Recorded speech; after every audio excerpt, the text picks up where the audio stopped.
Merci Madame la Présidente, Madame la Ministre, Monsieur le rapporteur général, Madame la Présidente de la Commission spéciale qui a disparu, Mesdames et Messieurs les rapporteurs, chers collègues.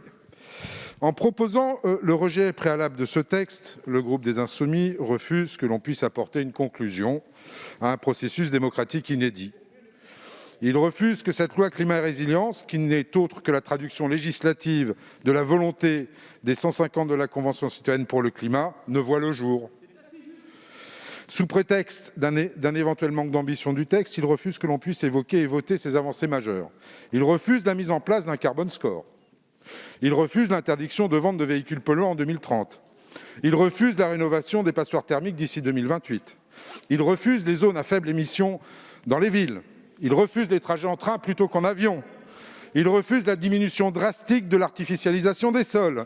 Il refuse l'amélioration de la qualité des repas dans les cantines. Il refuse le délit d'écocide, etc., etc., etc. En proposant de rejeter ce texte, Monsieur Mélenchon, avant même d'en débattre, les Insoumis méprisent les citoyens qui se sont investis dans ce travail, qu'ils fassent ou non d'ailleurs partie de la Convention.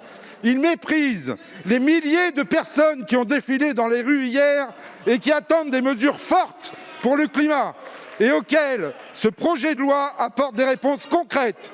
De plus, et c'est peut-être le plus grave, ils méprisent le débat parlementaire qui doit encore conduire à améliorer ce texte, tant dans son ambition que dans la finesse avec laquelle il répondra aux besoins des Français pour une pleine et entière acceptabilité de mesures qu'il propose.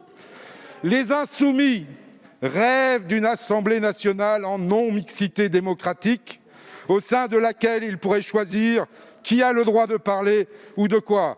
Collègues, vous aurez le droit de débattre uniquement lorsque le texte nous conviendra. En attendant, taisez-vous. Voilà le message envoyé par les Insoumis avec cette motion de rejet. Comme vous l'aurez compris, cher Président, ce n'est pas notre vision du débat démocratique. C'est la raison pour laquelle nous voterons contre votre motion de rejet. Je vous remercie.